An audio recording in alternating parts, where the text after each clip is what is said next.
designed the actual surfboard itself in Shape 3D software, which is then compatible with the machine, which is a different software again. So those two softwares talk to one another. Just through experience, I know exactly which blank I need for widths and lengths and thicknesses for that matter. And then all the numbers from the Shape 3D match up with what the cutting software is. And then we literally, set the blank up, put the blank on the machine, line it up along the stringer with a laser. So it's all really very accurate to the millimetre as such. And then we just press go, and 25 minutes later we've got a board. So yeah, basically once it comes off the machine, which I've designed, I'll have a quick scan over of the board, and then basically comes off the machine, straight into the shaping bay. Literally just use some gauze to shape the rails and some blocks with 60 grits and 80 grits to finesse the board, but you don't take too much off the shape itself once it's off the machine, because what we've designed is how we want to, as a shaper, how we want to feel that finished product. So you're kind of just fine-tuning it as such once it's off the machine. I think a good designer will get that design spot on, so they don't have to sort of not overshape the board, but possibly shape too much. Yeah, so when I've shaped the board, I literally place fin markings on the boards, and then we use certain tools, measuring tools that straight off the stringer, and we have markings, and I'll place dots with lines. So then then heads down the back.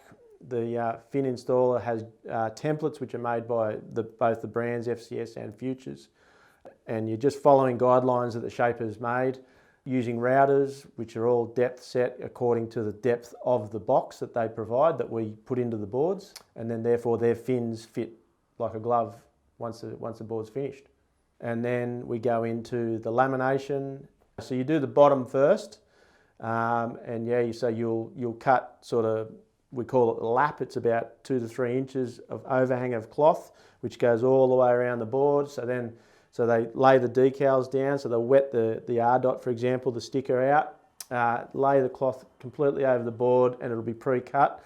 You're mixing your resins with your hardener to create a timely fashion to laminate a board, and then for it to go off basically to set. And you've got to do that within a manageable time. It's all sort of got to be done within 5 minutes, and you set yourself on a timer as such.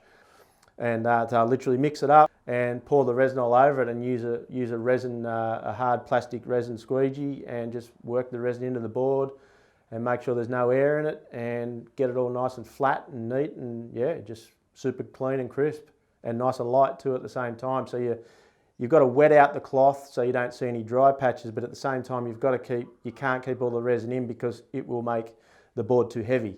And then you tuck the lap. So you're going sort of underneath the board, you're leaning under with the resin and the squeegee. When we're laminating the board, we use a UV additive, so it sets off the resin at 100% within 5 minutes. So the boards are actually snap dry in 5 to 10 minutes and I mean rock hard. And then once it's laminated top and bottom, which generally takes overnight, like we'll glass the bottoms and then the next day glass the decks. Yeah, you sand the lap edge because it can be a tad messy at times, because it is just cut with scissors and it can fray. It's only fiberglass. It's not super. It's not like a metal or anything like that. So it can get a bit messy. So you've got to clean that up.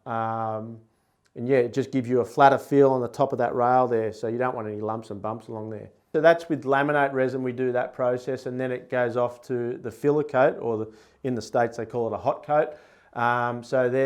So the first thing you do there is you will put the resin hard edge around the tail of the board, so you'll tape up just above the actual shape. So once again, the filler coat person is following the guidelines that I've put in with the shape, and generally will shape a nice hard edge around the tail, and probably about 4 to 5 inches of hard edge just past the front of the front fins. So then they'll just tape along that edge and just fill that in with a nice little bed of resin.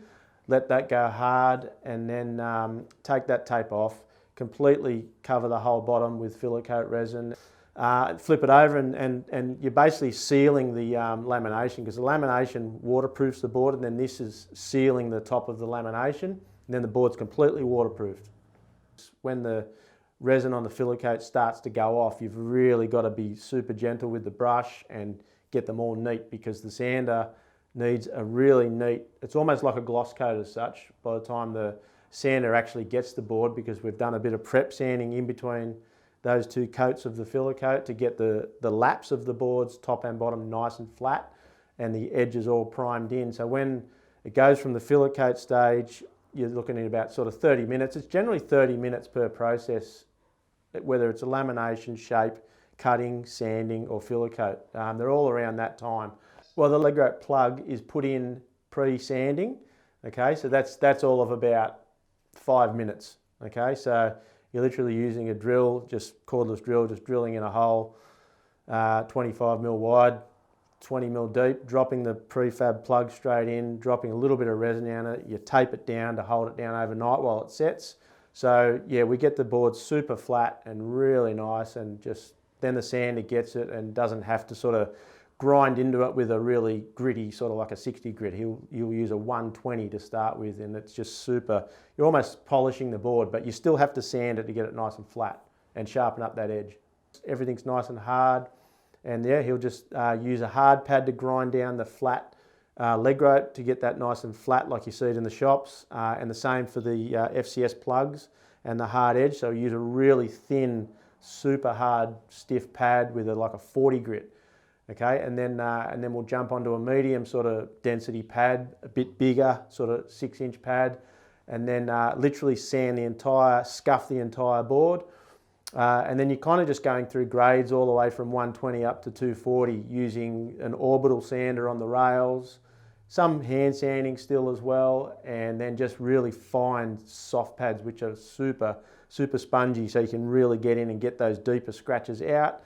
And then you kind of just like you're buffing the board at the end to the product finish that you feel when you're in the store.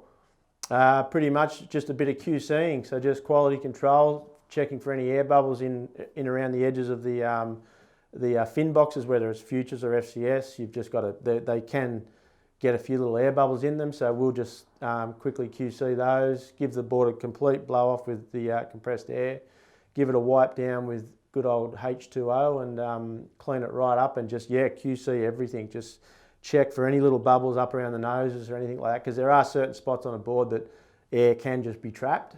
At our stage up the front of the factory, we'll just QC it, and if there's any issues, we'll send it back down and put a drop of resin on it, sand it back. But outside of that, once the board comes up the front, it's past the QC, it's literally just cleaned with some water and wiped down with a rag, and so the finish you feel in the product, like the end product, it's a sanded finish. So it's a nice coarse finish to surf on. It gives you more speed.